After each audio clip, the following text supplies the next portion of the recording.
Hello everyone, welcome back in another day of spring board series. तो आज का topic of the day है hibernate. आज के लेक्चर में हम हाइबरनेट को डिटेल में समझेंगे। हाइबरनेट क्या होता है, कब यूज करते हैं, क्यों यूज करते हैं, ये सारी चीजें आज हम डिटेल में समझेंगे। ओके, तो हाइबरनेट को समझने के लिए सबसे पहले ये समझते हैं कि ये कौन से प्रॉब्लम सॉल्व करता है। हमारा जो स्प्रिंग जेडीबीसी है उस प्रॉब्लम क्या थी और हमें हाइबरनेट की जरूरत क्यों है और ये क्या करता है, कैसे सॉल्व करता है। तो इसको समझने के लिए अपने लास्ट प्रोजेक्ट में चलते हैं जहां हमने स्प्रिंग जेडीबीसी का यूज किया था। तो यहाँ पे देखते हैं प्रॉब्लम क्या थी। ओके, तो ये हमारे स्प्रिंग जेडीबीसी का प्रोजेक्ट है। यहाँ हमारे दो लेयर थे, एक कंट्रोलर लेयर एक और एक सर्विस लेयर और एक रेपोजिटरी लेयर। ओके, यहाँ पे एक स्टूडेंट एंटिटी थी, एक स्टूडेंट का मॉडल था। ये जावा का एक पोजो क्लास था जहाँ पे हमने कुछ फील्ड्स डिफाइन कर रखे थे। ओके, और यहाँ पे चलते हैं अपने मेन स्टूडेंट रेपो को। यहाँ पे देखते हैं कि स्प्रिंग जेडीबीसी में हम कैसे CRUD ऑपरेशंस परफॉर्म कर रहे थे और यहाँ पे अभी प्रॉब्लम क्या आ रही है उसको देखने के लिए। ओके, तो यहाँ पे स्प्रिंग जेडीबीसी ऑलरेडी रो जेडीबीसी की काफी प्रॉब्लम सॉल्व कर चुका है। इसमें जो हम रो जेडीबीसी में जो बॉयलर प्लेट कोड्स लिखते थे जहां हर ब्लॉक में रिपीटेटिव कनेक्शन बिल्ड करना, क्लोज करना, एक्सेप्शनल हैंडलिंग करना, प्रीपेड स्टेटमेंट ऑब्जेक्ट बनाना, ये सारी चीजें जो हम मैनुअली कर रहे थे और रिपीटेटिव कर रहे थे सारे ब्लॉक में, ये सारा बॉयलर प्लेट कोड हटा देता है कौन, हमारे लिए स्प्रिंग जेडीबीसी। ऑलरेडी चीजें थोड़ी सी सिंप्लीफाई कर रखी है। लेकिन अभी भी प्रॉब्लम क्या है, अगर हम ध्यान दें, अगर मैं अपने क्रिएट स्टूडेंट मेथड में चलते तो यहाँ पे क्या करना पड़ रहा है, हमें एक एसक्यूएल क्वेरी लिखनी पड़ रही है। देन उसके बाद इन सारी वैल्यूज को हमें पास करना पड़ रहा है और उसके बाद अपने रिजल्ट को रिप्रेजेंट करना पड़ रहा है जिस तरह हम करना चाहें। रिजल्ट सेट मिल रहा है, उसको हमें अपने अकॉर्डिंग उसे दिखाना पड़ रहा है। तो यहाँ पे प्रॉब्लम क्या है, इसको समझने के लिए यहाँ पे चलते हैं। ओके, तो प्रॉब्लम ये है, जो हमारा जो जावा है वो चीजें किस पे लिखता है, ये ऑब्जेक्ट समझता है। ये क्या चीज समझता है, जो हमारा जावा है ये उसे ऑब्जेक्ट समझ आती है, क्लासेस समझ आती है, क्लासेस समझ आती है और इनहेरिटेंस, पॉलीमॉर्फिज्म, ये सारी चीजें, टर्म्स, ये सारी चीजें समझ आती है। डेटाबेस है, for example let's call student data, या फिर सिंपल कह देते हैं डेटाबेस जो है हमारा डेटाबेस।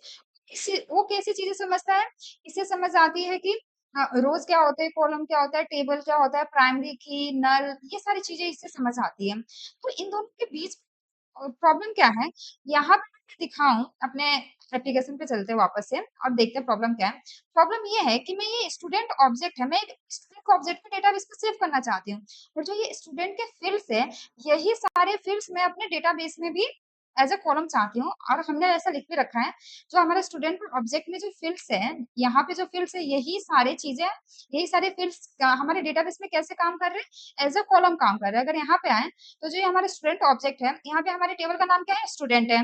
वहां पे हमारे क्लास का नाम का नाम क्या है, स्टूडेंट है। तो डिफरेंस ये आ रहा है कि दोनों की लैंग्वेज अलग है, दोनों के टर्म्स अलग है। यहाँ पे वो क्लास बोल रहा है, यहाँ पे वो टेबल बोल रहा है, दोनों स्टूडेंट है, लेकिन वहां पे जावा में वो क्लास है और डेटाबेस में ये टेबल जैसे काम कर रहे हैं। वहां पे जो हम नेम, ईमेल, रोल नंबर, वो वहां पे फील्ड्स है, और यहाँ पे क्या चीजें हैं, ये कॉलम्स है। प्रॉब्लम ये आ रही है कि इन दोनों की जो लैंग्वेज है वो डिफरेंट है। इन दोनों का, दोनों एक ही चीज रिप्रेजेंट करना चाहते हैं, ये एक स्टूडेंट का डेटा रिप्रेजेंट करना चाहते हैं। लेकिन प्रॉब्लम ये है कि इनका जो रिप्रेजेंट स्ट्रक्चर है वो डिफरेंट है, इनके टर्म्स डिफरेंट है। और इसके लिए एक स्पेसिफिक टर्म भी आता है जिसको हम क्या बोलते हैं, ऑब्जेक्ट रिलेशनल इम्पीडेंस, जो कि ये बताता है कि इनका स्ट्रक्चरल डिफरेंस है। ऑल्दो दोनों करना सेम ही चीज चाहते हैं, लेकिन इनकी जो ये चीजें हैं, जो इनका स्ट्रक्चर है वो डिफरेंट हो रहा है। अगर यहाँ पे चलते हैं, अपने वापस से प्रोजेक्ट पे चलते हैं और देखेंगे, तो उसके लिए हमें क्या करना पड़ रहा है, जस्ट बिकॉज इनका जो स्ट्रक्चरल डिफरेंस, उसकी वजह से हमें काफी ज्यादा एक्स्ट्रा कुछ लिखना पड़ रहा है। अगर हम यहाँ पे आए, अपने वापस से रेपो पे चलते हैं और देखते हैं प्रॉब्लम क्या आ रही है, तो यहाँ पे प्रॉब्लम ये आ रही है क्योंकि अ, हमारा जो ऑब्जेक्ट, जावा में जो ऑब्जेक्ट है जो कि स्टूडेंट क्लास है, और जो डेटाबेस में टेबल है स्टूडेंट टेबल, दोनों दोनों बोल सेम चीज करना चाहते हैं, लेकिन उनको टर्म्स अलग है, उनकी लैंग्वेज अलग है। तो उस वजह से हमें काफी चीजें मैनुअली करनी पड़ रही है। फॉर एग्जांपल यहाँ पे अगर हमें कोई रिजल्ट सेट मिल रहा है, हमने कोई स्टूडेंट गेट किया, यहाँ पे चलते हैं, इस वाले को देखते हैं, हम कोई स्टूडेंट गेट करते हैं, हमें क्या करना पड़ रहा है, हमें क्या ला के देता है, एक रो ला के देता है, तो हमें मैनुअली क्या करना होता है, उसको ऑब्जेक्ट करना होता है।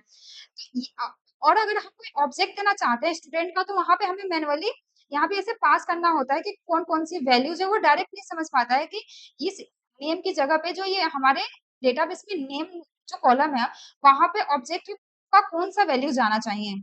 ये सारी चीज़ें फॉर एग्ज़ाम्पल अगर मैंने कोई ऑब्जेक्ट लिखा है यहाँ पे, अगर मैं स्टूडेंट ऐसे लिखती हूँ, आराम से समझो पहले कि प्रॉब्लम क्या आ रही है, देन हम समझेंगे कि सॉल्यूशन कैसे क्या है।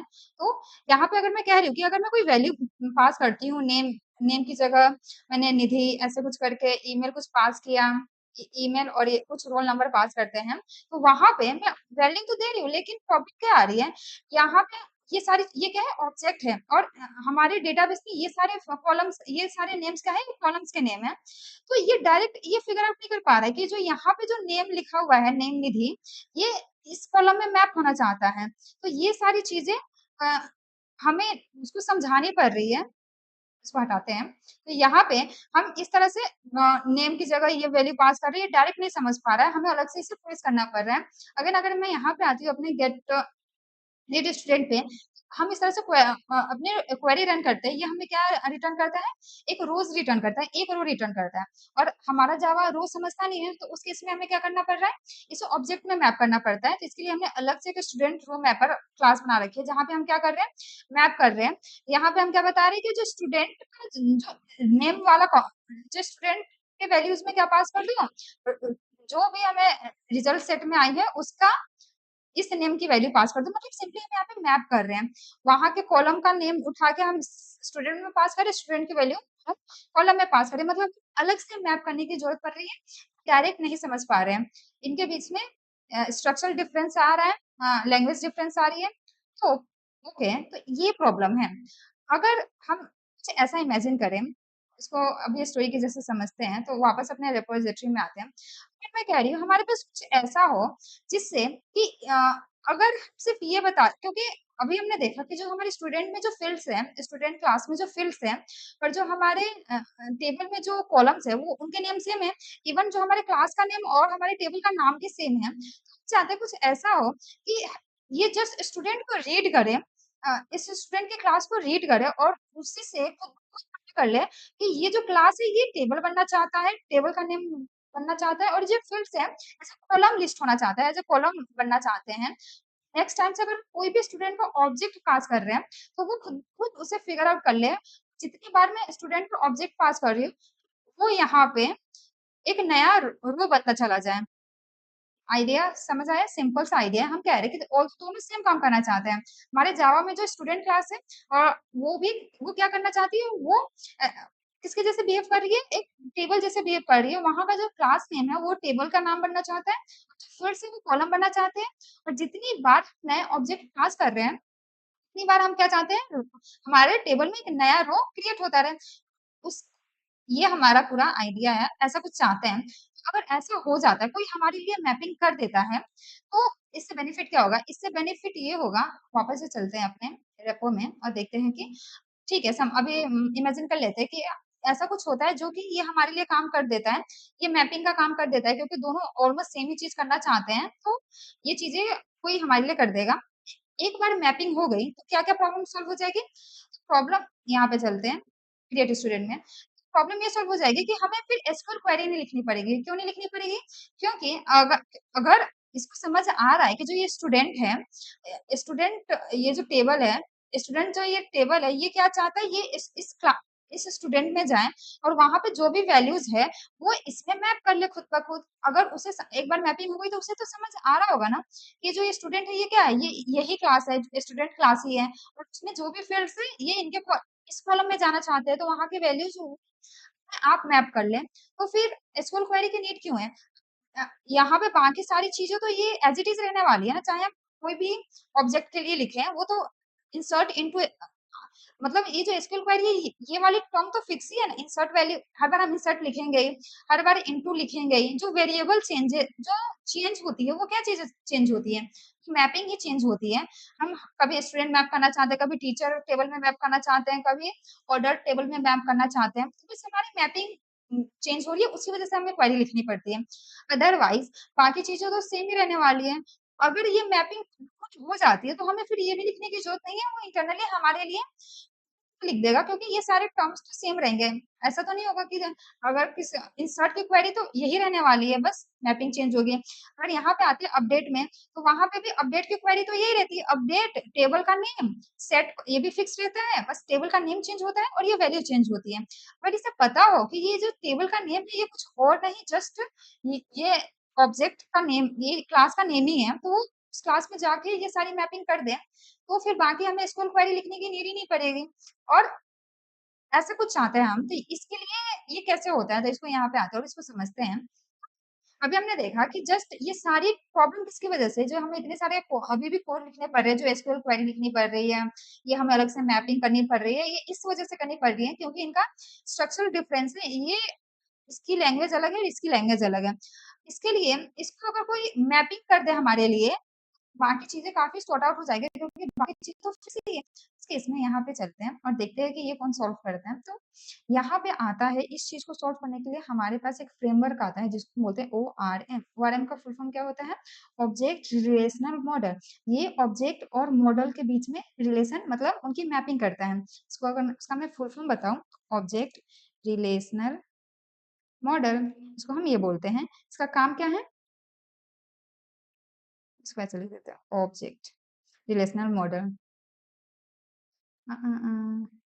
ओके, तो हम क्या कह रहे हैं कि हमारे हमारे कोई ORM क्या है, एक फ्रेमवर्क है जो ये काम हमारे लिए कर देगा, क्योंकि उसे दिख रहा है कि ये जो जावा में हम जो क्लास लिख रहे हैं और जो डेटाबेस में जो टेबल और उसके कॉलम्स है वो सिमिलर है, उनके नेम भी सेम है। उस बेसिस पे ये हमारे लिए क्या कर देगा, मैपिंग कर देगा। जब भी हम अगर यहाँ पे स्टूडेंट लिख रहे हैं या स्टूडेंट क्लास लिखेंगे, यहाँ पे जब भी हम स्टूडेंट क्लास लिखेंगे, तो वो अपने आप क्या कर ले, हमें कुछ ऐसा हो कि ये इस क्लास का नाम पढ़े तो उसे समझ आ जाए कि ये क्या बनना चाहती है, एक टेबल बनना चाहती है डेटाबेस में, और इनके फील्ड्स को हमें कॉलम बनाना है। और जब भी कोई नया स्टूडेंट का ऑब्जेक्ट आता है तो उस ऑब्जेक्ट की वैल्यूज लेके डेटाबेस में उसे स्टोर करनी है। बाकी जो भी क्वेरी है वो तो सेम ही रहने वाली है, जो हम एसक्यूएल क्वेरी लिखते हैं उसके सारे इंसर्ट की क्वेरी का कोड तो सेम ही रहेगा, बस ये चीजें चेंज होती हैं जो कि अपने आप मैपिंग हो जाएगी। तो यहाँ पे वो कौन करता है हमारे लिए ये काम?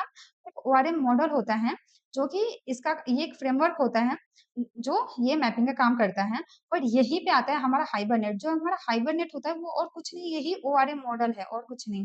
ये जो हाइबरनेट है यही हमारे लिए वो काम करता है, हाइबरनेट। ओके, यहाँ पे इसको इस तरह से सेलेक्ट कर लेते हैं और फिर लिखते हैं। तो ये जो ORM मॉडल कौन है? हाइबरनेट। ओके, तो ये हाइबरनेट का एक ऑफिशियल ORM मॉडल है हमारे स्प्रिंग में, हमारे स्प्रिंग बूट में। तो यहाँ पे हमारा जो ORM मॉडल है वो हाइबरनेट है। ये हाइबरनेट हमारे लिए एक्चुअल मैपिंग का काम करेगा। और क्या क्या काम करता है, जो हमारा ORM मॉडल होता है उनकी क्या क्या रिस्पॉन्सिबिलिटी होती है वो देखते हैं। तो ORM की ये सारी रिस्पॉन्सिबिलिटी होती है। क्या क्या रिस्पॉन्सिबिलिटी होती है? मैपिंग मेटा डेटा, ये हमने देखा सबसे पहले जो रिस्पॉन्सिबिलिटी होती है, ये यही काम करता है, मैपिंग करने का ऑब्जेक्ट का, जावा के ऑब्जेक्ट को डेटाबेस में और डेटाबेस के रोज को जावा में। तो ये सबसे पहले मैपिंग मेटा डेटा, उसके बाद एसक्यूएल जनरेशन, ये एसक्यूएल जनरेट भी करती है। पैरामीटर बाइंडिंग, जो भी हमें पैरामीटर पास कर रहे हैं यहाँ पे हम अलग से, अगर मैं यहाँ पे आऊंगा दिखाऊं तो हम क्या कर रहे हैं, अपने स्टूडेंट रेपो पे चलते हैं। अगर हम कुछ पैरामीटर पास करना है तो हम अलग से पास कर रहे हैं, वो हमारे लिए हाइबरनेट खुद कर देता है क्योंकि उसे समझ आ रहा है कि यहाँ पे नेम के कॉलम में क्या जाना चाहिए, जो स्टूडेंट में नेम का फील्ड है उसकी वैल्यू पास करनी है। तो ये सारी मैपिंग में हमारे लिए वो इंटरनली कौन कर देता है, वो ORM मॉडल, जो भी ORM मॉडल है। यहाँ पे ORM मॉडल कौन है? हाइबरनेट है। तो ये सारा काम हाइबरनेट का है, mapping Meta data SQL generation parameter binding result set mapping. कोई हमें रिजल्ट सेट मिलता है तो वहां पे हमें खुद से मैप नहीं करना, रोज को ऑब्जेक्ट में कौन कर देगा हमारे लिए, वो ORM मॉडल का काम होता है, वो करेगा। रिलेशनशिप मैनेजमेंट, ये दो टेबल के बीच में क्या रिलेशन है, कोई भी हम फॉरेन की के इसका यूज करके जो उनके बीच में हम रिलेशन, ये सारी चीजें हम, ये ORM की रिस्पॉन्सिबिलिटी होती है, वो हैंडल करता है। ट्रांजेक्शन इंटीग्रेशन, ORM मॉडल ये सारी चीजें कर देता है। और अब हमने देखा कि हाइबरनेट ORM मॉडल है। देखते हैं जेपीए क्या है। अगर याद हो तो हमें अपने एक एप्लीकेशन में, स्प्रिंग बूट एप्लीकेशन में हमने जेपीए यूज किया था। तो जेपीए क्या है? जेपीए का फुल फॉर्म होता है जकार्ता प्रोसिस्टेंट एपीआई। ये एक एपीआई है, ये एक स्पेसिफिकेशन है। ये हमें कुछ इंटरफेसेस, कुछ रूल प्रोवाइड करती है।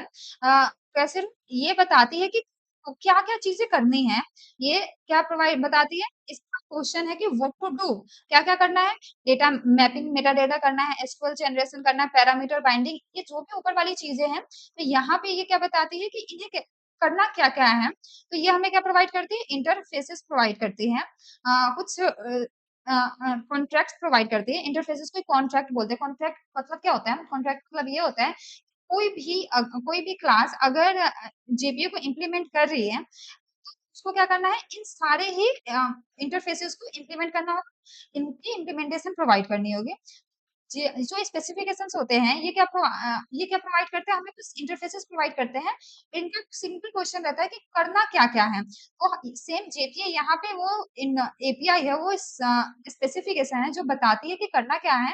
ये कुछ एम्प्टी इंटरफेसेस प्रोवाइड करती है, बताते हुए कि कौन-कौन से टास्क परफॉर्म करने हैं, कैसे करने हैं, ये नहीं बताती है, क्या-क्या करने हैं, ये बताती है। अभी जेपीए ये बताएगा कि कोई भी अगर इसको इम्प्लीमेंट कर रहा है, तो उसको कौन-कौन से टास्क परफॉर्म करने हैं, क्या-क्या करने हैं, तो उसको क्या करना है? मैपिंग मेटाडेटा मेटाडेटा मैप करना होगा, एसक्यूएल जनरेट करना होगा, parameter binding, result set mapping, ये सारे टास्क परफॉर्म करने होंगे। उन सबके लिए क्या देगी हमें? ये हमें कुछ इंटरफेसेस प्रोवाइड करेगी और जो भी इसको इम्प्लीमेंट करेगा, उनको उसकी डेफिनेशन देनी होगी, उसकी इम्प्लीमेंटेशन प्रोवाइड करनी होगी। तो यहाँ पे जो जेपीए है, इसका ऑफिशियल इम्प्लीमेंटेशन क्लास कौन है? यहाँ पे हाइबरनेट आता है, जो एक्चुअली इन सारे क्वेश्चन का आंसर करती है कि कैसे इनको इम्प्लीमेंट करना है, वो ये देता है, हाइबरनेट देता है। तो अगर मैं यहाँ पे फ्लो बताऊँ, हमारा जेपीए क्या है? एक स्पेसिफिकेशन है जो कि डिफाइन करती है कि क्या-क्या करना है, कौन-कौन से टास्क परफॉर्म करने हैं। बाद में हमारे पास क्या आता है? हमारे पास आता है हाइबरनेट, जो कि हमारे जेपीए की ऑफिशियल इम्प्लीमेंटेशन क्लास है, जो एक्चुअली इन सारे ही चीज़ों को की इम्प्लीमेंटेशन प्रोवाइड करती है, एक्चुअली बताती है कि करना क्या है, हाइबरनेट, ओके? यहाँ पे अगर मैं इस तरह दिखाऊँ, तो जेपीए के बाद क्या आता है? हमारा हाइबरनेट आता है, ये एक्चुअली करता है कि ओके, मैपिंग कैसे करनी है, एसक्यूएल जनरेशन कैसे करनी है, तो ये इम्प्लीमेंटेशन क्लास देती है, सारे इंटरफेसेस को ओवरराइड करती होगी, ओके? इसके बाद क्या आता है? अभी तक तो हमने मैपिंग कर लिया कि ठीक है, ऑब्जेक्ट है, उसको डेटाबेस ऑब्जेक्ट और डेटाबेस को समझने में प्रॉब्लम आ रही थी। अब ये सारा काम कौन कर लेगा हमारे लिए? हाइबरनेट कर लेगा। लेकिन अगेन एसक्यूएल क्वेरी एग्जीक्यूट कौन करेगा? उन्हें रन कौन करेगा? डेटाबेस से इंटरैक्ट कौन करेगा? ये सारे CRUD ऑपरेशंस कैसे परफॉर्म होंगे? कनेक्शंस कैसे बिल्ड होंगे? तो यहाँ पे हमारा जो बेसिक जो जेडीबीसी है, जो जेडीबीसी के वो एक्चुअल काम आती है। तो यहाँ पे इंटरनली जो हाइबरनेट है, इन सारी चीज़ों को परफॉर्म करने के लिए क्या यूज़ करती है? जेडीबीसी, क्योंकि जेडीबीसी ही एक्चुअली क्या करती है? कनेक्शन बिल्ड करती है। ये किससे इंटरैक्ट करती है? हमारे डेटाबेस के ड्राइवर से इंटरैक्ट करती है। उनके उनसे उनको बोलती है कि इनकी इम्प्लीमेंटेशन प्रोवाइड करो, एक्चुअल डेटाबेस से वो इंटरैक्ट करते हैं। समझ आ रहा है? जेडीबीसी कोई दूसरी चीज़ नहीं है। जे जेपीए क्या है? एक स्पेसिफिकेशन है। ये चीज़ें सिम्प्लीफाई करके सिर्फ़ देती है कि ये काम करना है और एज़ अ क्लाइंट हम किससे इंटरैक्ट करते हैं? हम इंटरैक्ट करते हैं जेपीए से, क्योंकि इससे ये इंटरैक्ट करना ईज़ी है। हमें इससे मतलब नहीं है कि सारे टास्क परफ़ॉर्म कैसे होंगे, हम जस्ट इनका इंटरफ़ेस यूज़ कर लेंगे, जो भी इंटरफ़ेस है। हो सकता है हमारे पास कोई एक इंटरफ़ेस हो जो कि हमारे लिए एसक्यूएल क्वेरी लिख दे, कोई इंटरफ़ेस है जो मैप कर दे। जस्ट इंटरफेस से इंटरैक्ट करेंगे। इंटरनली वो किसको प्रेस करेगी? ये हाइबरनेट वो एक्चुअली हमारे लिए वो उनकी इम्प्लीमेंटेशन प्रोवाइड करेगा कि वो काम कैसे होना चाहिए। लेकिन वो तो सिर्फ ठीक है, ऑब्जेक्ट और हमारे डेटाबेस के बीच में कनेक्शन, मतलब उनकी चीज़ें ट्रांसफर कर देता है, उनको मैप कर देता है। लेकिन एक्चुअली जो इंटरैक्ट करने का काम होता है, कनेक्शन बिल्ड करने का काम होता है, कनेक्शन फोर्स करने का, वो हमारी जेडीबीसी करती है। इंटरनली क्या करती होगी जेडीबीसी? जेडीबीसी यहाँ पे हमारे जो भी डेटाबेस का ड्राइवर होता है, जो भी हम डेटाबेस यूज़ करते हैं, उनका हम ड्राइवर रखते हैं, उनका ड्राइवर होता है, ड्राइवर से कॉन्ट अ, क बात करता होगा और फिर उनका ड्राइवर उनकी इम्प्लीमेंटेशन प्रोवाइड करता होगा कि हमारा जो पोस्टग्रे है, उनसे कैसे कनेक्शन बिल्ड करना है, वो कौन-सी एसक्यूएल क्वेरी समझती है, तो वो चीज़ें यहाँ पे चेंज कर देगी उसके अकॉर्डिंग। अगर अब मैं फ्लो दिखाऊँ, तो फ्लो हमारा कुछ ऐसा रहेगा कि एज़ अ क्लाइंट हम किससे इंटरैक्ट करेंगे? जेपीए के इंटरफेसेस से इंटरैक्ट करेंगे। हमें मतलब नहीं कि इंटरनली कैसे इम्प्लीमेंट हो रही है, क्या लॉजिक है। देन हम हाइबरनेट किससे इंटरैक्ट करेगा? हाइबरनेट इंटरैक्ट करेगा जेडीबीसी से कि ये सारे कनेक्शंस काम करने के लिए डेटाबेस से इंटरैक्ट करने वाला काम कौन करेगा? जेडीबीसी। हमें पता है जेडीबीसी के लेक्चर में हमने डिटेल में देखा था कि जेडीबीसी अगेन क्या है? एक स्पेसिफिकेशन है, एक एपीआई है। ये भी डायरेक्ट इंटरेक्ट नहीं करती डेटाबेस से, क्योंकि डेटाबेस अलग-अलग हो सकते हैं। तो उसके लिए इन्हीं के डेटाबेस हमें क्या प्रोवाइड करते हैं, अपना ड्राइवर प्रोवाइड करते हैं, डेटाबेस का ड्राइवर प्रोवाइड करते हैं, जो एक्चुअली इनकी इनकी इम्प्लीमेंटेशन क्लास लिखती है। तो जेडीबीसी हमें कुछ इम्प्लीमेंटेशन इंटरफेसेस देता है, जिनको ओवरराइड कौन करता है, ये ड्राइवर की इम्प्लीमेंटेशन प्रोवाइड करता है। और फाइनली उस डेटाबेस से जाके यहाँ पे हमारा फाइनल डेटाबेस आता है, यहाँ पे कोई भी डेटाबेस आ सकता है। उस डेटाबेस से उसका ड्राइवर इंटरेक्ट करता है, क्योंकि उसके ड्राइवर को पता है कि ये डेटाबेस कौन सी एसक्यूएल क्वेरी समझता है, कैसे कनेक्शन बिल्ड होता है। तो ये एक्चुअल फ्लो रहता है। तो हमें जो दिखता है डायरेक्ट जेपीए कितना चीजें इजी कर देता है, वो इसी तरह से इजी करता है। जेपीए के थ्रू हम इंटरफेस इंटरेक्ट करते हैं, देन उसके बाद हाइबरनेट, हाइबरनेट अंदर से जेडीबीसी यूज करता है, जेडीबीसी ड्राइवर को बोलता है, ड्राइवर फिर डेटाबेस इंटरेक्ट करते हैं। ये पूरा फ्लो रहता है। तो होप से ये अच्छे से समझ आया। देखिए जो अपने जेपीए है, ये हमें कौन-कौन से कॉन्ट्रैक्ट देता है, कौन-कौन से इंटरफेसेस देता है, अब हम और हम उनको यूज करके कैसे चीजें कर सकते हैं। तो इसको देखने के लिए यहाँ पे आते हैं। यहाँ पे मैंने लिख रखा है कि जेपीए के कॉन्ट्रैक्ट्स क्या-क्या हैं। कॉन्ट्रैक्ट्स कुछ नहीं, ये बताता है कि अगर किसी को भी जेपीए यूज करना है, इसका इंटरफेस तो उसको ये सारे कॉन्ट्रैक्ट को अपने क्लास में लिखना होगा, इसको ओवरराइड करना होगा। यही कॉन्ट्रैक्ट है एक तरह से। तो यहाँ पे इसके पास कौन-कौन से इंटरफेस है, एक एंटिटी है, एक एंटिटी मैनेजर है, एक परसिस्टेंस कॉन्टेक्स्ट है, एंटिटी ट्रांजैक्शन है, क्वेरी है और मैपिंग एनोटेशंस है। इन्हें हम डिटेल में अपने आगे के लेक्चर में अच्छे से समझेंगे, लेकिन अभी हम देखते हैं कि एंटिटी क्या होती है। तो एंटिटी बताती है एंटिटी एक्चुअली कैसे यूज करते हैं इसको, हम एज ए एनोटेशन हम अपनी स्प्रिंग हमें इसका क्या प्रोवाइड करते हैं कि एनोटेशन प्रोवाइड करता है, इस तरह से लिखते हैं। ये जो हमें इंटरफेस है इसको स्प्रिंग बोलता है कि इस तरह से भी लिख सकते हैं। अगर मैं किसी भी क्लास के ऊपर ये एंटिटी एनोटेशन लगाती हूँ, तो ये क्या बताता है, ये बताता है कि जो क्लास है उसको एज ए ऑब्जेक्ट मत ट्रीट करो, उसको क्लास मत ट्रीट करो। वो एक एंटिटी है, वो डेटाबेस में as a column as a table store होगी।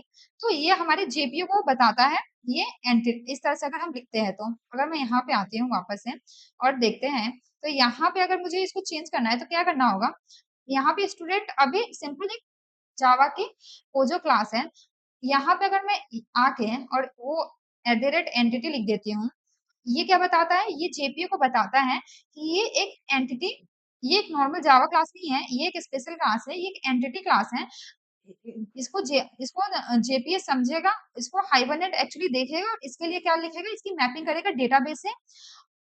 मतलब समझ आ रहा है? अब ये सिंपल क्लास ही रह गई। अब ये जेपीए को बताएगा कि ये एक स्पेशल क्लास है, ये एक एंटिटी है। देन हाइबरनेट क्या करेगी, इसकी एक्चुअल इम्प्लीमेंटेशन प्रोवाइड करेगी। ये स्टूडेंट को एज अ टेबल रिप्रेजेंट करेगी डेटाबेस में और इनके फील्ड्स को कॉलम। अभी हटा देते हैं। समझ आया एंटिटी कैसे काम करता है?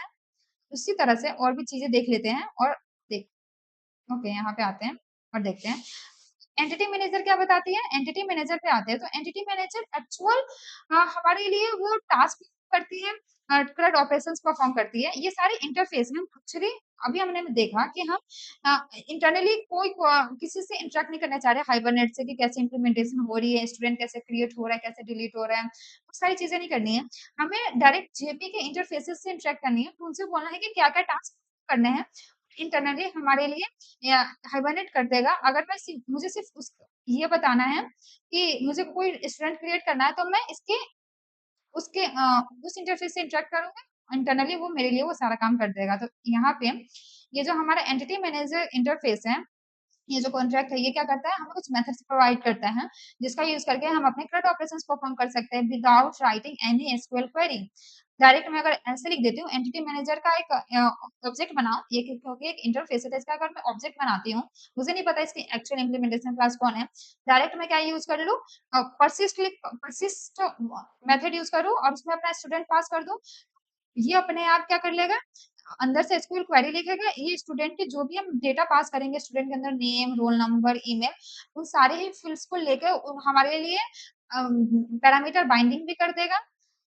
और इस तरह से और कोई भी रिजल्ट आता है तो उसको वो क्या कर देगा, वापस ऑब्जेक्ट में चेंज भी कर देगा। इस तरह से हम फाइंड यूज कर सकते हैं। ये फाइंड हमारे लिए स्टूडेंट को एक्चुअली फाइंड करके लाएगा, जो गेट करते हैं ना स्टूडेंट गेट आईडी देके, तो ये वो वाला मेथड है। रिमूव करना है मतलब ये डिलीट जैसे है। तो अब हमें सिर्फ इन इंटरफेसेस से इंटरेक्ट करनी है इन मेथड के थ्रू, और अंदर से हमें कुछ नहीं करना है। ठीक? और ये जो पर्सिस्टेंट कॉन्टेक्स्ट है इसको हम अच्छे से लेक्चर में अपने नेक्स्ट लेक्चर में डिटेल में समझेंगे। अभी के लिए समझ लेते हैं कि ये एक कॉन्टेक्स्ट पर्सिस्ट करके रखता है, मतलब एक कॉन्टेक्स्ट बना के रखता है कि ये तब ये हमारे लिए यूज़फुल होता है, हम बिना अपडेट क्वेरी लिखे हम अपने स्टूडेंट को अपडेट कर सकते हैं, वहाँ पे यूज़ होता है। क्योंकि नाम से समझ आ रहा है पर्सिस्टेंट कॉन्टेक्स्ट, ये कॉन्टेक्स्ट को पर्सिस्ट करके रखता है। अगर मैं कुछ चीज़ें अपडेट करना चाहती हूँ, फॉर एग्जाम्पल हमारे जो डेटाबेस में एक रो है जिसका नाम निधि है, मैं उसका नाम चेंज करना चाहती हूँ, अपडेट करना चाहती हूँ निधि टू रिया, तो उस केस में क्या होगा? तो वहाँ पे ये कॉन्टेक्स्ट पर्सिस्टेंट कॉन्टेक्स्ट क्या कैसे हेल्प करता है? वो सारी चीज़ें देखता है कि पहले क्या नाम था, बाद में क्या नाम है और उस बेसिस पे वो हमारे लिए रन टाइम में हमारे लिए क्वेरी लिखता है अपडेट की। ये सारी चीज़ें हम अपने अच्छे से डिटेल में समझेंगे। अभी के लिए जस्ट बता रही हूँ, हम ये पर्सिस्टेंट कॉन्टेक्स्ट जो इंटरफ़ेस है, इसको हम स्प्रिंग में कैसे यूज़ करते हैं? इस तरह से एनोटेशन की का यूज़ करके हम इसको यूज़ कर सकते हैं। एंटिटी ट्रांज़ैक्शन क्या होती है? एंटिटी ट्रांज़ैक्शन को कैसे समझ सकते हैं? ये कैसे काम करती है? अगर मान लो मैंने कुछ अपना क्वेरी इनिशियलाइज़ कर दिया, मैंने अपना मेथड इनिशियलाइज़ किया, मैंने कुछ लॉजिक परफ़ॉर्म किया, कोई CRUD ऑपरेशन परफ़ॉर्म किया और उसको फाइनली सेव कर दिया। मतलब कहने का मैंने कोई ट्रांज़ैक्शन स्टार्ट किया, कोई भी मेथड, कोई भी ट्रांज़ैक्शन स्टार्ट किया और उसको कमिट करना मतलब कमिट करने तक का पूरा प्रोसेस को ये हैंडल करता है एंटिटी ट्रांज़ैक्शन और इसको हम इस तरह से लिखते हैं ट्रांज़ैक्शनल मतलब हम इस इंटरफ़ेस को स्प्रिंग में हम इस तरह एनोटेशन के जैसे यूज़ कर सकते हैं और ये हेल्प क्या करता है अगर हम किसी भी ट्रांज़ैक्शन के ऊपर किसी भी मेथड के ऊपर लगाते हैं, तो वो क्या करता है ये देखता है कि कोई अगर क्वेरी स्टार्ट हो रही है तो वो पूरा एंड तक सेव होना चाहिए, कमिट होना चाहिए। अगर वो कमिट नहीं हो तो उससे पहले ही कोई प्रॉब्लम आ जाती है, तो वापस से उसको रोल बैक कर देता है। ये सारी चीज़ें अगेन हम अच्छे से समझेंगे, जस्ट मैं बता रही हूँ कौन-कौन से मेथड होते हैं। नाउ वी कैन थोड़ी-मोड़ी हमें आइडिया लग गया काफ़ी थ्योरी समझ ली हमने कि ये हाइबरनेट क्या होता है? हाइबरनेट कुछ नहीं है, एक ओआरएम मॉडल है, ऑफिशियल ओआरएम मॉडल है, जो कि ये सारी चीज़ें हमारे लिए इसकी इम्प्लीमेंटेशन प्रोवाइड करता है और जेपीए क्या है? बताता है कि कुछ इंटरफेसेस प्रोवाइड करता है कि कौन-कौन से टास्क परफॉर्म होने चाहिए। हाइबरनेट क्या है? इसकी एक्चुअल ऑफिशियल इम्प्लीमेंटेशन क्लास है, जो इनके लिए एक्चुअल इम्प्लीमेंटेशन देती है और इंटरनली वो जेडीबीसी यूज़ करती है टू इंटरैक्ट विथ डेटाबेस। बाकी जेडीबीसी ड्राइवर से इंटरैक्ट करता है, ड्राइवर डेटाबेस से इंटरैक्ट करता है। तो ये पूरा आइडिया है। अब चलते हैं हम अपने प्रोजेक्ट में, एक नया प्रोजेक्ट बनाते हैं और वहाँ पे देखते हैं कि हम ये काम कैसे कर सकते हैं। तो नया प्रोजेक्ट बनाने के लिए हमें क्या-क्या चीज़ें चाहिए होगी, उसको यहाँ पे चलते हैं। पहले स्प्रिंग इनिशियलाइज़र पे और एक मेरे लिए प्रोजेक्ट जनरेट करते हैं जहाँ पे हम हाइबरनेट यूज़ करेंगे, जेपीए यूज़ करेंगे, तो हम जेडीबीसी से इंटरैक्ट नहीं करने जा रहे हैं। वो हमने देखा, वो इंटरनली हमारे लिए हाइबरनेट कर लेगा। तो यहाँ पे आऊँगी जावा हमारे टेबल का नाम क्या रहा मतलब प्रोजेक्ट का नाम क्या है? हाइबरनेट डेमो रखूँगी मैं। उसके बाद ये जावा का वर्ज़न है, पैकेज टाइप। अब देखते हैं कौन-कौन सी डिपेंडेंसी डालनी होगी, तो कौन-कौन सी डिपेंडेंसी डालूँगी, सबसे पहले मुझे तो वेब डिपेंडेंसी चाहिए होगी क्योंकि मैं एक CRUD एप्लीकेशन बना रही हूँ। क्लाइंट का रिक्वेस्ट एचटीटीपी रिक्वेस्ट मुझे प्रोसेस करना होगा मतलब क्लाइंट से इंटरैक्ट करना है, तो मुझे एक वेब एप्लीकेशन तो चाहिए ही होगी और हम स्प्रिंग यूज़ करना चाहते हैं ताकि हमें सबका से ना लिखना पड़े, किसी की भी बीन हमें मैनेज ना करना पड़े। उसके अलावा हमें पता है कि हमें एक ड्राइवर के जो भी डेटाबेस यूज़ करें उनका ड्राइवर हमें चाहिए होता है, क्योंकि एक्चुअली जो काम है वो ड्राइवर ही करता है। तो मैं अगर पोस्टग्रे यूज़ करी तो मुझे पोस्टग्रे का ड्राइवर चाहिए होगा, तो मैं इसका ड्राइवर ले लूँगी। और क्या चाहिए होगा? क्योंकि अब हम यहाँ पे जेपीए यूज़ करने जा रहे हैं, हाइबरनेट यूज़ करने जा रहे हैं, तो मुझे यहाँ पे एक अलग से जेपीए की डिपेंडेंसी चाहिए होगी, तो यहाँ पे मैं सिंपली क्या लिख सकती हूँ, जेपीए इस तरह से मैं स्प्रिंग डेटा जेपीए की डिपेंडेंसी ले सकती हूँ और यहाँ से अपना एक प्रोजेक्ट जनरेट कर लेंगे और उसको ओपन कर लेंगे अपने यहाँ पे आते हैं और अब देखते हैं कि चलते हैं अपने हाइबरनेट एप्लीकेशन पे। ये मेरा एप्लीकेशन है, इसका नाम क्या है अगर मैं दिखाऊँ, अच्छा थोड़ा-सा इसको ऐसे कर लेते हैं। ओके, तो ये हमारा पूरा प्रोजेक्ट है, ये हमारा हाइबरनेट डेमो है। इसके अंदर क्या-क्या चीज़ें हैं, हमने फॉर्म डॉट एक्सएमएल में अगर मैं दिखाऊँ तो ये सारी डिपेंडेंसी वही सारी डिपेंडेंसी है। क्या है, एक स्टार्टर जेपी की डिपेंडेंसी है, वेब एमवीसी की डिपेंडेंसी है और एक हमारा ड्राइवर है। बाकी ये टेस्ट है, टेस्ट के लिए यूज़ होती है, ये अपने आप डाउनलोड हो जाती है और ये सारी चीज़ें और एक्स्ट्रा कुछ नहीं है। वापस से चलते हैं और मैं यहाँ पे दिखाऊँ तो मैंने एक बेसिक से 2-3 लेयर के स्ट्रक्चर बना रखी है और जिसमें कंट्रोलर में हम स्टूडेंट कंट्रोलर लिखेंगे, रिपोजिटरी में स्टूडेंट की रिपोजिटरी और सर्विस में स्टूडेंट सर्विस लिखेंगे।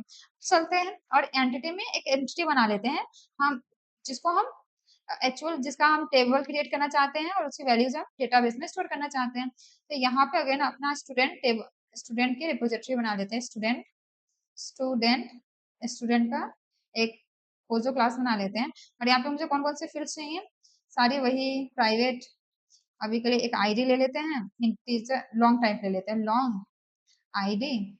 और क्या क्या चाहिए, और देखते हैं क्या क्या चाहिए। यहाँ पे आते हैं और ये क्या रहेगा, एक नेम रखेंगे, स्ट्रिंग, ओके, स्ट्रिंग नेम। और क्या चाहिए, एक ईमेल, स्ट्रिंग ईमेल, ईमेल। तो इस तरह से मैंने अपने स्टूडेंट का सारे फील्ड्स दे दिए। और मैं क्या कर सकती हूँ, इसका गेटर सेटर जनरेट कर सकती हूँ। पहले इसका कंस्ट्रक्टर जनरेट कर लेते हैं, तो जनरेट, एक कंस्ट्रक्टर जनरेट कर लेते हैं, कंस्ट्रक्टर। और यहाँ पे आते हैं और इसको एक साथ सेलेक्ट कर लेते हैं। इस तरह से हमारा कंस्ट्रक्टर जनरेट हो गया। एक वैसा सिंपल सा वो भी रखते हैं, डिफॉल्ट कंस्ट्रक्टर रखते हैं, ये अच्छी प्रैक्टिस होती है, कभी कहीं यूज हो जाए। स्टूडेंट, इसको इस तरह से हम लिख सकते हैं, ओके। और अब क्या कर सकती हूँ, मैं इसके गेटर सेटर जनरेट कर लेती हूँ, getter setter generate, getter and setter, और सबके गेटर सेटर जनरेट करने हैं, ओके। इसको हटाते हैं और यहाँ पे आते हैं,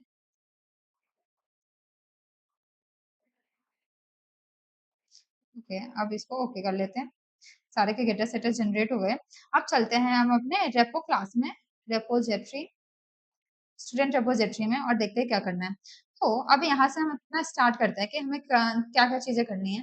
तो मुझे जीपीए का यूज करके, जस्ट मैं दिखा रही थी हम किस तरह से जीपीए का यूज करके कर सकते हैं। फॉर एग्जांपल सबसे पहले मुझे करना क्या है, लिख लेते हैं क्या क्या करना है। पहले मुझे एक स्टूडेंट क्रिएट करना है, तो मैं क्रिएट करूंगी। उसके अलावा क्या करना है, मुझे एक डिलीट भी करना है, और और क्रिएट, डिलीट, गेट भी करना है, मुझे उसको रीड करना है, रीड, और क्या करना है, अपडेट करना है, अपडेट। ये सारे CRUD ऑपरेशंस परफॉर्म करने हैं, CRUD, CRUD, ओके। क्रिएट कैसे करेंगे हम, इसके लिए क्लास बनाते हैं पब्लिक। हम क्या रिटर्न करना चाहते हैं, स्टूडेंट रिटर्न करना चाहते हैं, पब्लिक, पब्लिक रिटर्न में मैं स्टूडेंट करूंगी कि जो भी स्टूडेंट बन जाए, मतलब क्रिएट हो जाए, उसको भी वापस से रिटर्न कर देंगे स्टूडेंट। और क्या, इसका नाम लिख देते हैं क्रिएट स्टूडेंट। यहाँ पे मुझे क्या मिलेगा, एक स्टूडेंट का ऑब्जेक्ट मिलेगा, ऐसे करके स्टूडेंट। और मुझे इस स्टूडेंट को क्या करना है, डेटाबेस में एक्चुअली सेव करना है। इसको पहले हम इंपोर्ट कर लेते हैं, इंपोर्ट कर लेते हैं, ओके। और मुझे क्या करना है, इसको डेटाबेस में सेव करना है। लेकिन मैं अब यहाँ पे कोई एसक्यूएल क्वेरी नहीं लिखूंगी, क्योंकि मैं यहाँ पे जेपीए यूज कर रही हूँ, तो मैं जेपीए का इंटरफेस यूज करूंगी। कभी हमने देखा जेपीए में ये एसक्यूएल क्वेरी को रन करने के लिए कौन सा इंटरफेस होता है, हमारे पास एंटिटी मैनेजर होता है, जो हमें मेथड्स प्रोवाइड करता है ये सारे CRUD ऑपरेशन करने के लिए। तो मुझे सबसे पहले क्या करना होगा, अपने एंटिटी मैनेजर का यहाँ पे एक ऑब्जेक्ट बना लेना होगा, एंटिटी, एंटिटी एंटिटी मैनेजर का ऑब्जेक्ट बनाऊंगी मैं। इसको क्या बोल देते हैं, एंटिटी मैनेजर ही बोल देते हैं, इक्वल टू न्यू, नहीं इसको ऐसे बस डिफाइन करके रख देते हैं यहाँ पे हम, क्योंकि एक इंटरफेस है, मैं इसका ऑब्जेक्ट क्रिएट नहीं कर सकती, जस्ट यहाँ पे डिफाइन कर सकती हूँ। जो भी इसका इम्प्लीमेंटेशन क्लास होगी वो यहाँ पे अपने आप इंजेक्ट हो जाएगी। और इसके ऊपर मैं क्या लिख सकती हूँ, परसिस्टेंट। अभी जस्ट मैं बता दे रही, इसको अच्छे से समझेंगे, लेकिन यहाँ पे अभी के लिए समझ जाओ कि हमें यहाँ पे परसिस्टेंट कॉन्टेक्स्ट लिखना पड़ेगा, जो कि क्या करेगा, सारे जो भी कॉन्टेक्स्ट है उसको मेंटेन करके रखेगा, ताकि वो हेल्प करे हमें अपडेट करने के टाइम में, ओके। देखेंगे कैसे अपडेट में, जस्ट अगर मैं परसिस्टेंट कॉन्टेक्स्ट लिख देती हूँ तो मुझे अपडेट का कोई अलग से मेथड नहीं लिखना पड़ेगा। वो देखेंगे कैसे वो परसिस्टेंट कॉन्टेक्स्ट वहां पे हेल्प करता है। अभी के लिए हमने एंटिटी मैनेजर को बना लिया, एंटिटी मैनेजर का यूज करके अपने CRUD ऑपरेशंस परफॉर्म कर सकते हैं। एंटिटी मैनेजर डॉट परसिस्ट में लिखूंगी, परसिस्ट, और यहाँ पे अपने स्टूडेंट का ऑब्जेक्ट पास कर दूंगी, तो ये खुद खुद क्या कर लेगा, या अंदर से ही इसके लिए क्रिएट स्टूडेंट का क्वेरी लिख देगा, इस स्टूडेंट को ऑब्जेक्ट मैपिंग वैपिंग सारी चीजें हमारे लिए कर देगा। हमें बस इसके इंटरफेस से इंटरेक्ट करना है। इसके अंदर चलते देखते हैं ये क्या इसका रिटर्न टाइप क्या है। तो परसिस्ट का रिटर्न टाइप वॉइड है तो यहाँ पे हमें कुछ रिटर्न नहीं करेगा, तो हम सिंपली क्या रिटर्न कर सकते हैं अपने साइड से, यहाँ पे आते हैं, मेरा स्टूडेंट रिपोजिटरी में आते हैं और यहाँ पे मैं क्या रिटर्न कर सकती हूँ, रिटर्न जो भी स्टूडेंट हम लिए वही स्टूडेंट रिटर्न कर देते हैं। वापस से चलते हैं, डिलीट में चलते हैं। डिलीट का कैसे लिखेंगे, सेम ही रहने वाला है। अगेन हम लिखेंगे पब्लिक, पब्लिक वॉइड, पब्लिक अभी रहने देते हैं वॉइड, और हमें क्या करना है, डिलीट स्टूडेंट, और हमें क्या, स्टूडेंट डिलीट करने के लिए मुझे क्या भेजना होगा, स्टूडेंट की आई, स्टूडेंट और उसकी आईडी, आईडी का टाइप क्या है, लॉन्ग है, तो मैं आईडी पास करूंगी, इट शुड बी लॉन्ग जी, इसको थोड़ा ऊपर कर देते हैं। ठीक, अब यहाँ पे देखते हैं, फिर मुझे क्या करना है, एक स्टूडेंट डिलीट करना है, तो वो अगर मैं एंटिटी मैनेजर के मेथड का यूज करके कर सकती हूँ। उसमें कौन सा मेथड आता है, रिमूव करके आता है, रिमूव, और ये क्या लेता है, एक ऑब्जेक्ट लेता है, तो मुझे स्टूडेंट पास कर दूंगी तो उस स्टूडेंट को वो डिलीट कर देगा। तो यहाँ पे मुझे आईडी की नीड पड़ी नहीं, मैं डायरेक्ट जो स्टूडेंट पास कर दूंगा वो स्टूडेंट को डिलीट कर देगा। और इसका रिटर्न टाइप देखते हैं, ये क्या रिटर्न टाइप करता है, तो रिमूव का भी रिटर्न टाइप वॉइड होता है, ये कुछ रिटर्न नहीं करता है। तो इस केस में हम सिंपली क्या रिटर्न कर सकते हैं, रहने देते हैं, अपने आप डिलीट हो जाएगा। ओके, अब रीड में चलते हैं। रीड में क्या लिखूंगी मैं, सेम सेम इसी तरह से, पब्लिक वॉइड रीड स्टूडेंट, तो गेट लिख देते हैं, गेट स्टूडेंट, एक स्टूडेंट गेट करना है और उसकी मुझे आईडी पास करनी होगी। कौन से स्टूडेंट को गेट करना है, लॉन्ग आईडी, मैं आईडी के थ्रू पता करना चाहूंगी कि कौन से स्टूडेंट को पास करना, को मुझे गेट करना है। तो यहाँ पे एंटिटी मैनेजर का एक मेथड यूज करूंगी मैं, एंटिटी मैनेजर डॉट फाइंड करके, इसमें एक मेथड होता है फाइंड, ये क्या क्या लेता है, कौन से स्टूडेंट कौन से ऑब्जेक्ट को फाइंड करना चाहते हो, तो मुझे उस ऑब्जेक्ट का मेटा डेटा पास करना होता है, सो so डेट वो पता कर सके डेटाबेस से जाके कि कौन से डेटाबेस से वो ऑब्जेक्ट मैच कर रहा है। समझ आ रहा है, क्योंकि हम यहाँ पे ऑब्जेक्ट जो हम ऑब्जेक्ट में लिखते हैं वही हमारे डेटाबेस में, वही ऑब्जेक्ट का नेम, टेबल का नेम बन जाता है, ऑब्जेक्ट का फील्ड्स कॉलम बन जाते हैं। तो अगर हम ऑब्जेक्ट का मेटा डेटा पास करते हैं तो वो हमारे डेटाबेस में जाके मैच करके लाता है कि कौन से ऑब्जेक्ट की बात कर रही है, देन उस टेबल के में से उस आईडी को ढूंढ के लाता है। तो मुझे उसके लिए क्या पास करना होगा, अपने स्टूडेंट का मेटा डेटा कि स्टूडेंट दिखता कैसा है, तो उसके लिए मुझे इसका रिफ्लेक्शन पास करना होगा इस तरह से, और आईडी पास करनी होगी। तो ये दो चीजें लेता है और हमारे लिए फिर स्टूडेंट, इसके स्टूडेंट टेबल से वो मेरे लिए इस आईडी का रो ढूंढ के लाता है और फिर इंटरनली क्या कर देगा, ये अपने इंटरनली ये ऑब्जेक्ट में भी मैप कर देता है। ये सारा इंटरनली हमारे लिए हाइबरनेट कर रहा है। वापस से चलते हैं फाइंड मेथड में, देखते हैं इसका रिटर्न टाइप क्या है। तो फाइंड का रिटर्न टाइप हमारा जो भी हम जो भी ऑब्जेक्ट को ढूंढ रहे हैं वही है। तो यहाँ पे आते हैं स्टूडेंट रिपोजिटरी में और इसको रिटर्न कर देते हैं, क्योंकि ये क्या रिटर्न कर रहा है, एक स्टूडेंट ही रिटर्न कर रहा है, तो इसका रिटर्न टाइप हम स्टूडेंट कर देते हैं।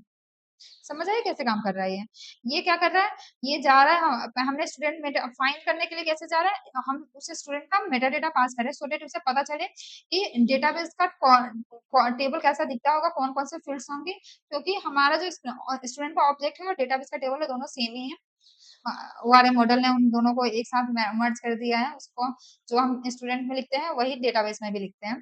तो अब लैंग्वेज डिफरेंस तो गया, तो पता करने के लिए कि कौन से टेबल की बात करी, तो मुझे उस टेबल का मेटा डेटा पास, उस ऑब्जेक्ट का मेटा डेटा पास करना होगा और आईडी, कि एक बार टेबल मिल गया तो कौन से रोज को ढूंढ के लाना है वो बताओ।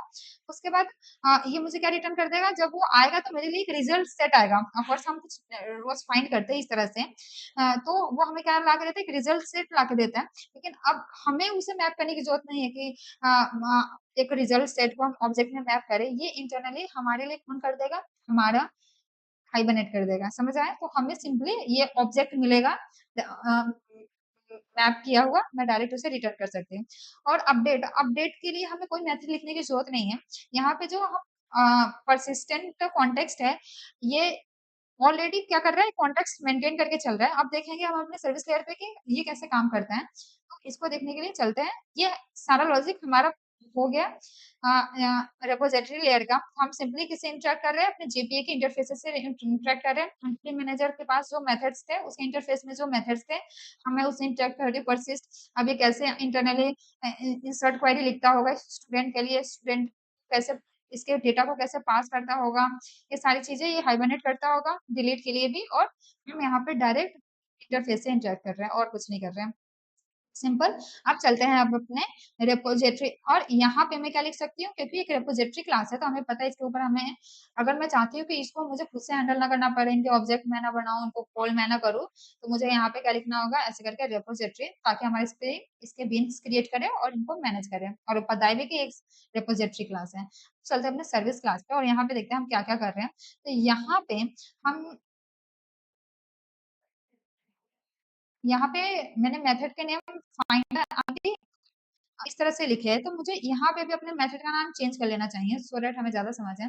अभी मैं कुछ नहीं कर रही, जस्ट यहाँ पे जो मैं क्रिएट स्टूडेंट लिखी हूँ उसको मैं ऐसे लिख देती हूँ सेव, क्योंकि अगर हम क्या कर रहे हैं, जेपी में हमारे पास ये मेथड्स हमने देखे थे, हम यही मेथड्स काइंड ऑफ यूज करते हैं, तो हम इस तरह से लिख देते हैं। और यहाँ पे इसको मैं क्या करूँ, डिलीट रहने देती हूँ। यहाँ पे देख लेते हैं सर्विस लेयर में हम डिलीट के लिए कौन सा मेथड यूज कर रहे हैं, डिलीट स्टूडेंट यूज कर रहे हैं, नहीं, delete student, delete student, okay. तो यहाँ पे चलती हूँ मैं, कंट्रोल जेड, डिलीट स्टूडेंट ही रहने देते हैं और यहाँ पे गेट स्टूडेंट को ना करके इस तरह से हम क्या कर सकते हैं, फाइंड, फाइंड बाय आईडी, इस तरह से मैंने लिख दिया, ओके। और बाकी ये सेव है, वापस से चलते हैं अपने सर्विस लेयर पे। अब देखते हैं कि क्या क्या कर रहे थे हम।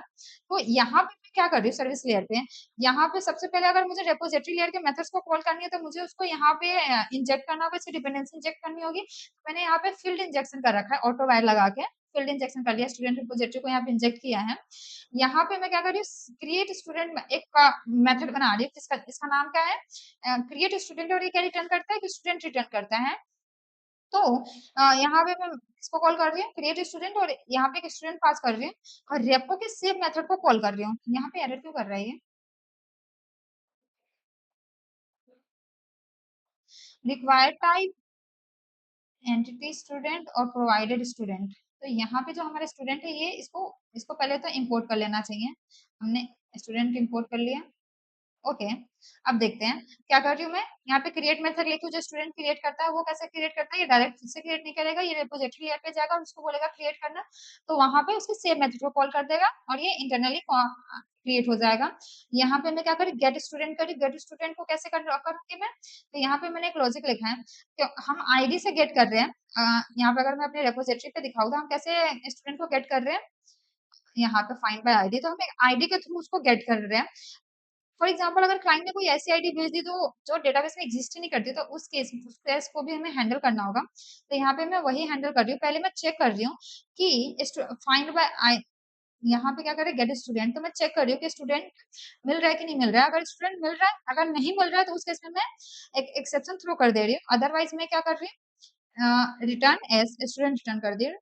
यहाँ पे मैं एक डिलीट मेथड लिख रही हूँ, डिलीट मेथड के लिए क्या कर रही हूँ, एक आईडी पास कर रही हूँ।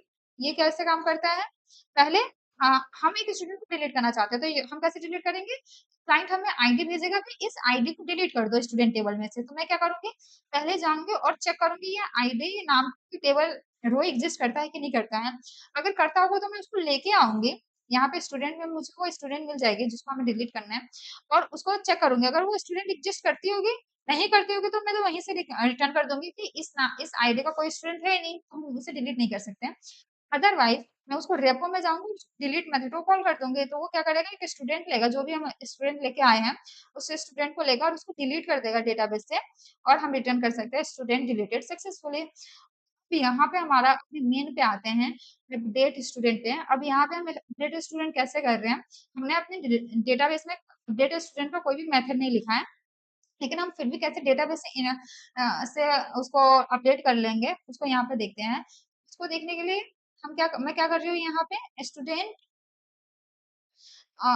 अपडेट स्टूडेंट, ये क्या कर रहा है कि स्टूडेंट ले रहा है, जो भी हम रिक्वेस्ट स्टूडेंट, जो भी हमें रिक्वेस्ट में मिल रहा है कि स्टूडेंट को अपडेट करना है, फॉर एग्जांपल एक रो ऑलरेडी एग्जिस्ट करती है मेरे नाम के, फॉर एग्जांपल निधि नाम का कोई रो एग्जिस्ट करता होगा, मुझे उसका नेम चेंज करना है, तो मैं एक रिक्वेस्ट भेजूंगी कि उस ये स्टूडेंट को अपडेट कर दो, मतलब उस एग्जिस्टिंग आईडी पे ये स्टूडेंट को अपडेट कर दो, तो उसके लिए मुझे क्या करना होगा, पहले मैं उस आईडी को ढूंढ के लाऊंगी, उस स्टूडेंट को ढूंढ के लाऊंगी जिसकी आईडी पे मुझे नया स्टूडेंट रिप्लेस करना है, तो उस आईडी को मैं इस तरह से रेपो के फाइंड बाय आईडी से उसे ढूंढ के लाऊंगी, चेक करूंगी, अगर वो स्टूडेंट एग्जिस्ट नहीं करता उस आईडी का तो यहीं से एक्सेप्शन थ्रो कर दूंगी, अदरवाइज मैं उसकी आईडी पे सिंपली सेट कर दे रही हूँ जो भी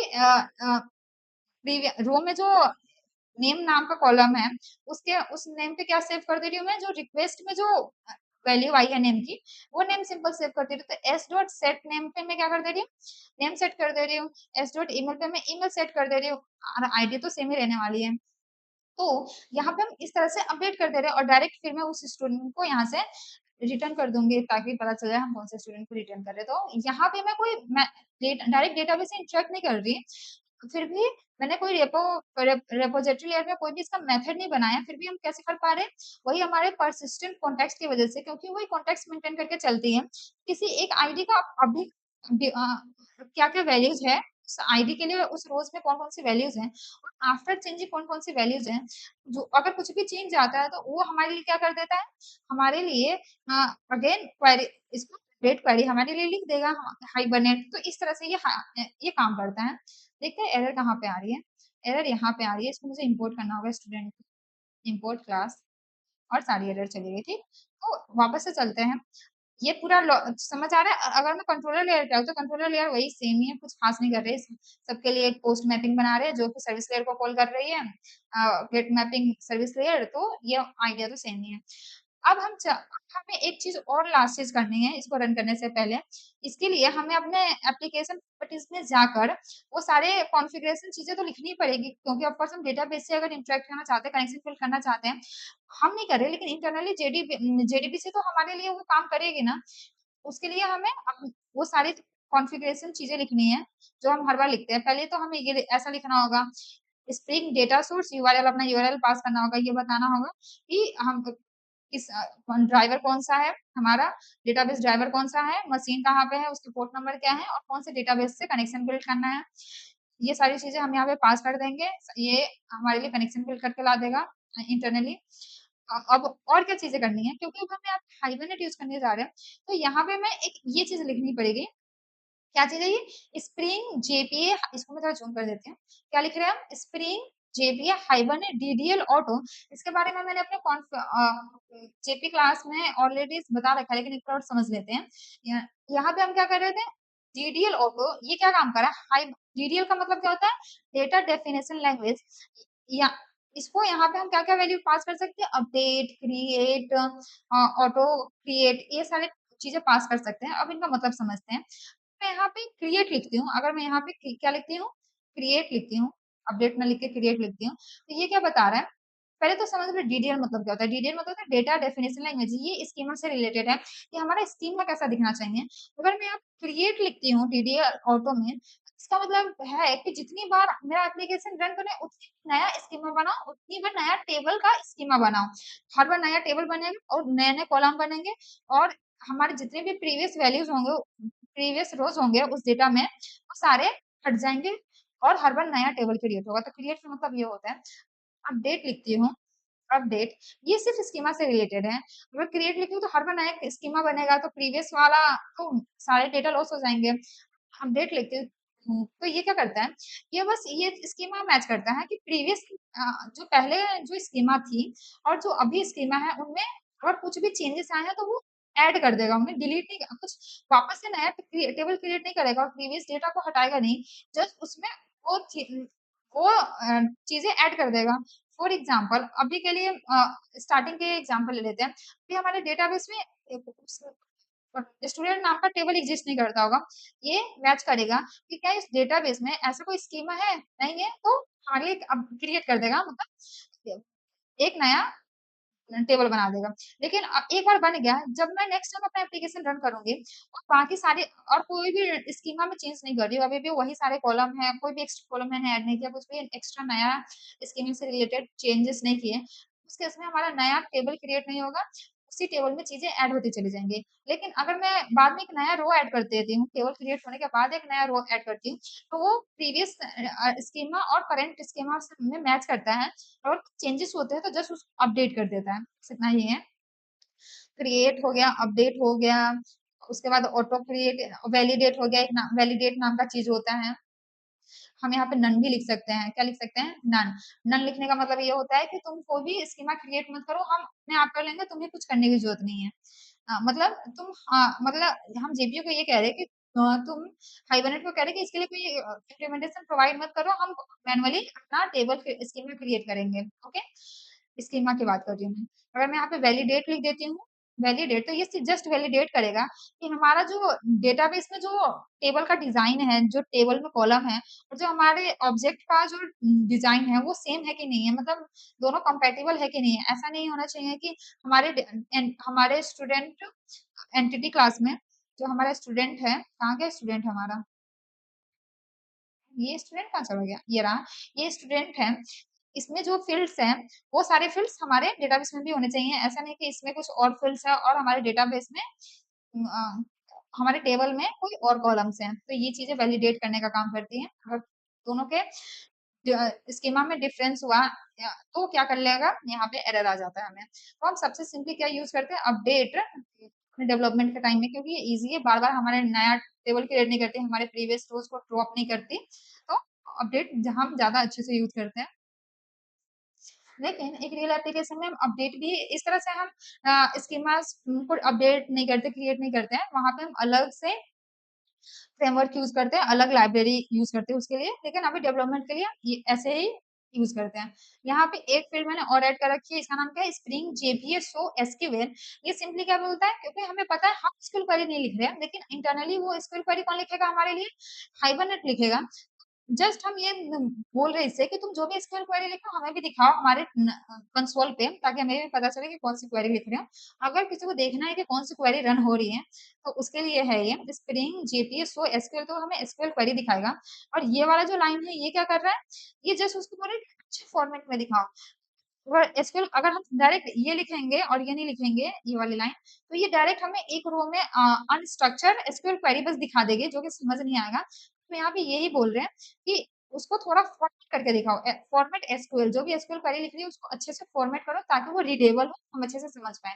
तो ये सारे टर्म्स है और कुछ नहीं। तो ये सारी कॉन्फ़िगरेशन हमें करनी है इस अपने एप्लीकेशन में।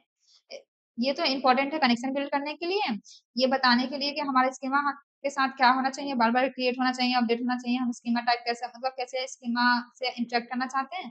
और ये दो चीजें कंसोल के लिए लिखते हैं सो दैट हमें पता चले कि कौन सी एसक्यूएल क्वेरी लिख रही है। दैट्स इट, और कुछ नहीं करना हमें। अगर मैं अपने सर्विस लेयर पे जाऊँ तो मैं एक बार जस्ट चेक कर लेती हूँ कि इनके बीन्स बन रहे कि नहीं बन रहे। यहाँ पे मैंने सर्विस लगा रखा है, इनके बीन मुझे नहीं बनानी पड़ेंगी, रिपोजिटरी में मैंने लगा रखा है। अब अपने स्टूडेंट पे चलते हैं और यहाँ पे देखते हैं। अभी के लिए जस्ट ये एक क्या है, स्टूडेंट जावा है, एक जावा की पोजो क्लास है और कुछ नहीं। जेपीयू अगर मैं डायरेक्ट रन करती हूँ तो जेपीयू को नहीं पता कि ये स्टूडेंट के साथ क्या करना है, उसके लिए जस्ट ये क्लास है। तो अगर मुझे बताना है कि ये एक सिंपल क्लास नहीं है, ये एक एंटिटी है, ये चाहती है कि इसका एक टेबल क्रिएट हो डेटाबेस में और ये सारे फील्ड्स कॉलम बने, तो यहाँ पे मुझे एक एनोटेशन पास करना होगा @एंटिटी करके, एंटिटी, एंटिटी करके ऑब्जेक्ट पास करना होगा। इसको इंपोर्ट कर लेते हैं, जो कि ये बताएगी जेबीए को कि ये एक स्पेशल क्लास है और इसका टेबल क्रिएट करो, इसके कॉलम्स वो बनाओ। अगेन हमें पता है कि हर एक एंटिटी की प्राइमरी की होती है, हर एक एंटिटी यूनिक होता है, उसमें जो भी रोज होती है वो यूनिक होता है। तो वहाँ उसको करने के लिए हमें एक कॉलम को क्या बनाना होता है, हमें यूनिक बनाना होता है, उसको प्राइमरी की बनाना होता है सो दैट। तो वहां पे हम क्या कर सकते हैं, यहाँ पे मैं कैसे प्राइमरी की बना सकती हूँ किसी कॉलम को, फॉर एग्जाम्पल मैं आईडी को प्राइमरी की बनाना चाहती हूँ सो दैट कि बार बार, ठीक है, तो यहाँ पे मैं आईडी को प्राइमरी की बनाना चाहती हूँ, तो उसके लिए मैं क्या कर सकती हूँ, @id लिख दूंगी। ये लिखना होता है बस, ये बताएगा कि ये प्राइमरी की है, मतलब ये प्राइमरी, ये जो फील्ड है ये प्राइम टेबल में एक प्राइमरी कॉलम के जैसे काम करेगा। इंपोर्ट जकार्ता परसिस्टेंट से हम इंपोर्ट करते हैं, इंपोर्ट कर लिया। इसके अलावा मैं ये भी लिख सकती हूँ कि अगर मैं चाहती हूँ कि आईडी अपने आप इंक्रीमेंट होती रहे, क्योंकि ये जितने रोज बढ़ते जाएंगे अपने आप आईडी इंक्रीमेंट होती रहे, तो उसके लिए मेरे पास एक और एनोटेशन है, @जनरेट वैल्यू, जनरेट वैल्यू, और इसके अंदर मैं स्ट्रेटेजी टाइप क्या लिख सकती हूँ, जनरेट जनरेट आइडेंटिटी लिख दूंगी, जनरेट टाइप आइडेंटिटी। तो ये बताएगा कि एक एक करके बस इंक्रीमेंट होते रहो, यूनिक वैल्यूज इंक्रीमेंट होते रहो, कोई भी सेम रोज में सेम आईडी नहीं होनी चाहिए, बस यही है। ये अपने आप ऑटो इंक्रीमेंट इसका मतलब सेम है। अगर मैं इसको डेटाबेस से रिलेट करके दिखाऊँ, अगर हम अपना एसक्यूएल क्वेरी लिखते हैं, वहाँ पे अगर डेटाबेस क्रिएट करते हैं, तो यहाँ पे मुझे वही सीरियल जैसे काम करता है, ये प्राइमरी की कीवर्ड के जैसे काम करता है, और ये एंटिटी बता रही है कि एक टेबल है और कुछ नहीं। चलते हैं हम अपने इस पे और इसको रन करके देखते हैं कि ये काम कर रहा है कि नहीं कर रहा है। तो यहाँ पे हमें एक मैजिक देखने को मिलेगी। तो यहाँ पे अगर मैं यहाँ पे दिखाऊँ पहले अपने डेटाबेस में, तो यहाँ पे मेरे पास पहले से कोई, अगर मैं अपने टेबल पे आती हूँ, ये मेरा स्टूडेंट टेबल है। अगर मैं यहाँ पे दिखाती हूँ तो ये मेरा स्टूडेंट डीबी है, और इसके टेबल के अंदर कोई भी स्टूडेंट नाम का वो, अच्छा ठीक है, यहाँ पे टेबल में हमारे पास क्या है अभी के लिए, तो अगर मैं रिफ्रेश करती हूँ तो एक स्टूडेंट नाम का टेबल है। अगर मैं इसे डिलीट कर देती हूँ, इसको क्या कर दूँ मैं, डिलीट कर देती हूँ। यस, डिलीट कर दिया। अगर मैं इसे रन करती हूँ तो देखो कोई भी टेबल नाम का स्टूडेंट डज नॉट एग्जिस्ट। अभी मेरे पास कोई टेबल नहीं है स्टूडेंट नाम का। और अब मैं यहाँ पे टेबल खुद से नहीं बनाऊंगी। अब मैं क्या करूंगी, यहाँ से बस अपना एप्लीकेशन रन करूंगी और अपने आप मेरा डेटाबेस में टेबल बन जाएगा। और टेबल का नाम क्या हो जाएगा, जो इस स्टूडेंट का नाम है, इस एंटिटी, हमने इस स्टूडेंट को एंटिटी बता दी है, जो भी इस क्लास का नाम है वो हमारे टेबल का नाम बन जाएगा। और जो भी फिल्ड्स हमने लिखे हैं ना, अपने आप ये कॉलम में चेंज हो जाएंगे। ये अब हमारे लिए प्राइमरी कॉलम बन जाएगी। ये सारे इस तरह से हो जाएगा। तो जस्ट अब मैं, मुझे बस क्या करना है कि एप्लीकेशन रन करना है और कुछ नहीं। और हम देख सकते हैं यहाँ पे आते हैं अपने मेन पे और इसको रन करते हैं।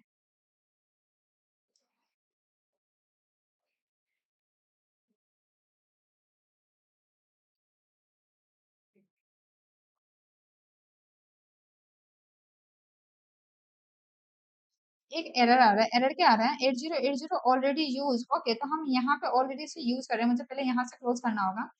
और ये सिर्फ दिखाने के लिए था कि हम अपने जेडीबीसी, स्प्रिंग जेडीबीसी के प्रोजेक्ट में हम क्या क्या कर रहे थे। तो मुझे इसकी नीड नहीं है, तो मैं इसको क्लोज कर देती हूँ और वापस इसको रन करते हैं।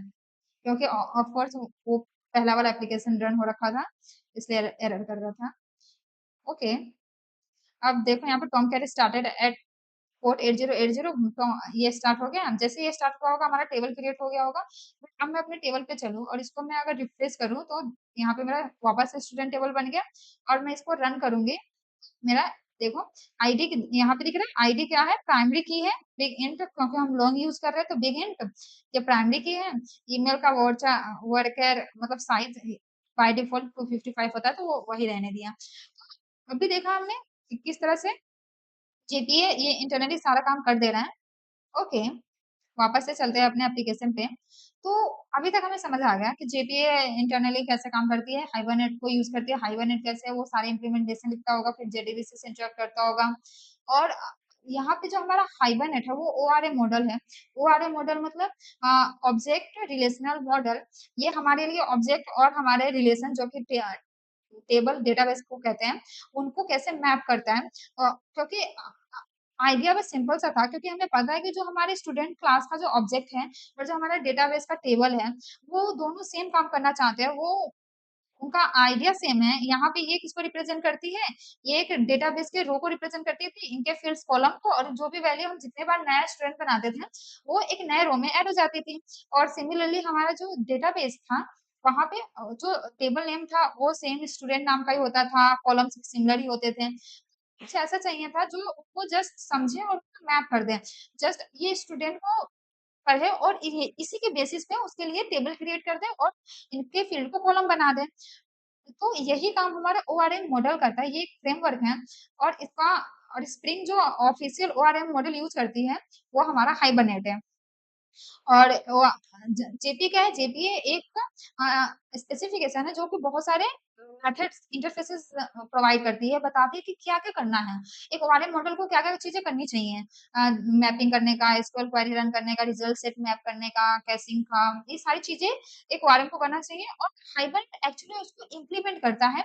उसके लिए लॉजिक लिखता है कि ये कैसी चीजें होनी चाहिए। एक स्टूडेंट को देख के, एक स्टूडेंट क्लास को देख के, अगर मैं उसके ऊपर एक एंटिटी क्लास लगा दूं और कुछ ये एनोटेशंस लगा दूं, तो उसके बेसिस पे वो उसके लिए कैसे एसक्यूएल क्वेरी लिख दें, ये सारी चीजें हमारा हाइबरनेट यूज करती है। तो आइडिया होप सो अब क्लियर है कि हम यहाँ पे कर क्या रहे हैं।